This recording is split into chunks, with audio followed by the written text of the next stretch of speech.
పైగా కృష్ణ పరమాత్మ ఎప్పుడైనా సుదర్శన చక్రాన్ని విడిచిపెట్టాలనుకున్నాడు అనుకోండి, అవతల వారిని సంహరించాలనుకున్నాడు అనుకోండి, ఆ చక్రం పట్టుకుని అవతల వారి దగ్గరికి వెళ్ళి వాళ్ళ కుత్తుకు పట్టుకుని ఆ రథచక్రం పట్టుకుని కొయ్యడానికి అదేమన్నా కత్తే? ఆయన ఒక్కసారి సంకల్పం చేసి విడిచిపెట్టేస్తే అది ఎంత దూరం ఎక్కడికైనా వెళ్ళి సంహారం చేసేస్తుంది. భారతంలోని దుర్వాసోపాఖ్యానంలో దూర్వాసుడు 3 లోకాలు తిరిగినా సరే వెంట వెళ్ళింది సుదర్శనం.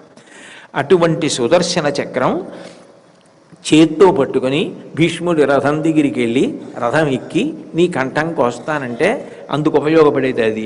అంటే నిజానికి కృష్ణుడికి భీష్ముడిని చంపే ఉద్దేశ్యం లేదు, కానీ భీష్ముడు ఎంత గొప్ప వీరుడో లోకానికి చెప్పడానికి దుర్యోధనుడు సిగ్గుపడాలని నిన్న రాత్రి భీష్ముడిని అన్ని మాటలు అన్నందుకు తట్టుకోలేకపోయిన వాడు ఎవరంటే కృష్ణ పరమాత్మ.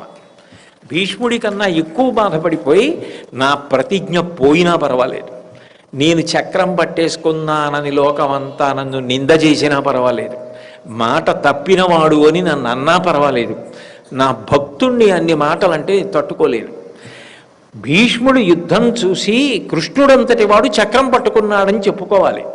తద్వారా నిన్న రాత్రి అన్ని మాటలు పడ్డాడే ఆయనకి తెల్లవారేటప్పటికి అంత కీర్తి రావాలి అని తను చక్రం పట్టేసుకొని తను నింద తెచ్చుకొని భీష్మాచార్యుల వారికి అంత కీర్తి తెచ్చిన దయాళువు కృష్ణ పరమాత్మ. అంతటి దయ కలిగిన వాడు.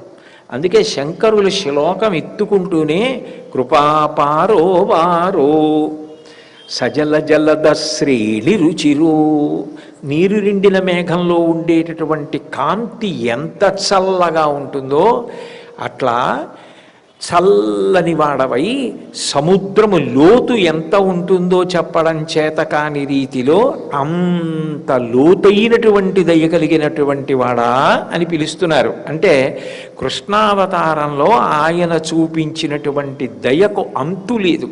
కృష్ణ తత్వాన్ని చాలా గొప్పగా ఎవరు చెప్పారు అంటే కుచేలు